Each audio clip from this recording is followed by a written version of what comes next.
I'm Jean Tate. I'm Saulteaux and a member of Barons River First Nation, which is located on the eastern shores of Lake Winnipeg. And I have been an exhibiting artist for many years. My paintings have been largely based upon rock art, which is pictographs, the paintings on rocks, or petroglyphs, which are the carvings into rocks. And what I would notice at exhibition of my artwork is that certain times there would be people standing for long periods in front of paintings. And I eventually started to go next to these people and just ask them, what do you see?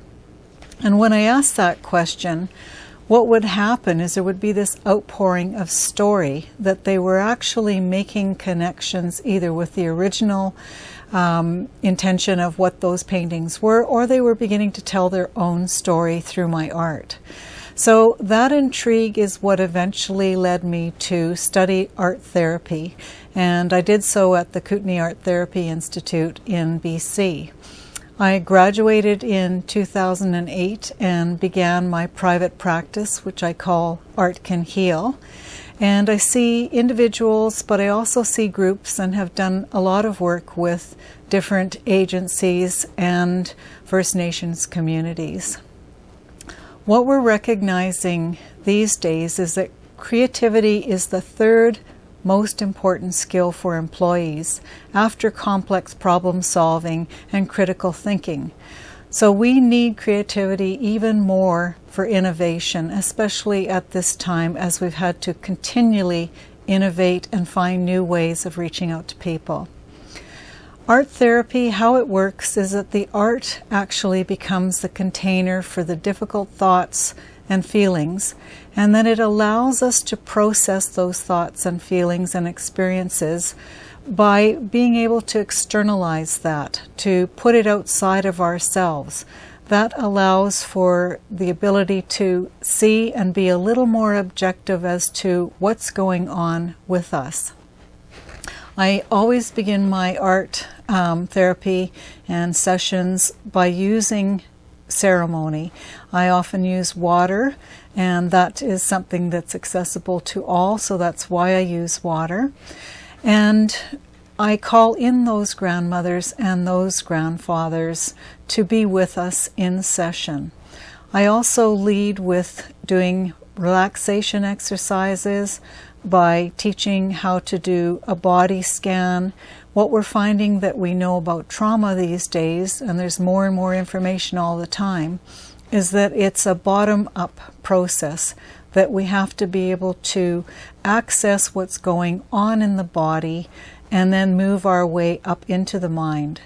When we experience any kind of trauma, and it can be anything from a car accident to a fall on the ice, it could even be just a real shock over something, that gets lodged in the body.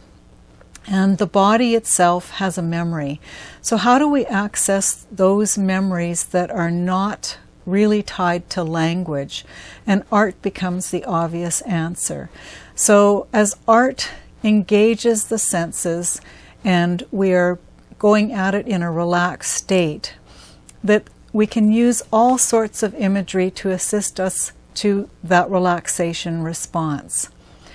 Art therapy uses simple activities that allow for expression. It slows us down. It then, because it slows us down, puts us out of overwhelm.